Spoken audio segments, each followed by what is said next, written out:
make video games, high-end video games for the console market and the PC. Right now working on next-gen projects. That's the PS4 and the Xbox One. So we've been doing this for almost 20 years in Champaign, 17 years as Volition. We grew from, when I first got there, which was a good 12 years ago, there were 65 people. There was no management structure at all. And we jumped to 160 people almost, and so we had to put a management structure in. And it was pretty deep, because there's a lot of people who didn't know how to make games. So we had to explain that to them, and we had to run it by schedule, and it was very much a waterfall, very deep process of management.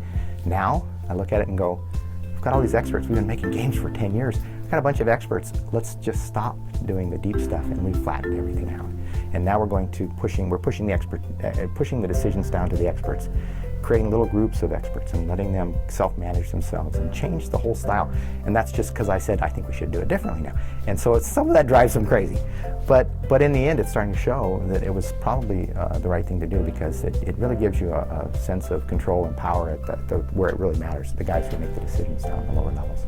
Going through a bankruptcy at that level, and going through, we actually went out for the auction, which I'd never been part of before. They actually auction your pieces of your company off. And we watched this happen, and we sat in the room and watched it, and it was crazy. And the way we look at it now is, thank goodness it did. We're quite happy with the way it turned out. It was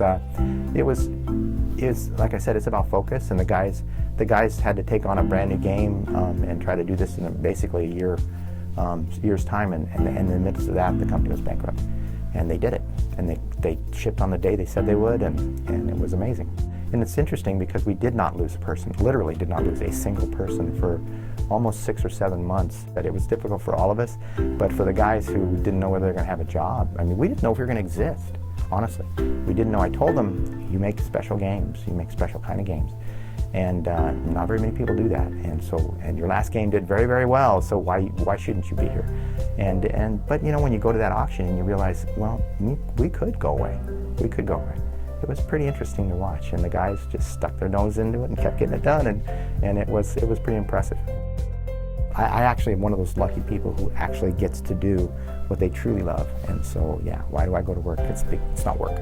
It's not work. It's just it's going and doing what I love, and I get to do it with people that appreciate it the same way I do. So it makes it easy. It makes it very easy to do that. Pretty exciting to walk in there and see what we're going to do next, because every time, every day, there's always something different and interesting coming up.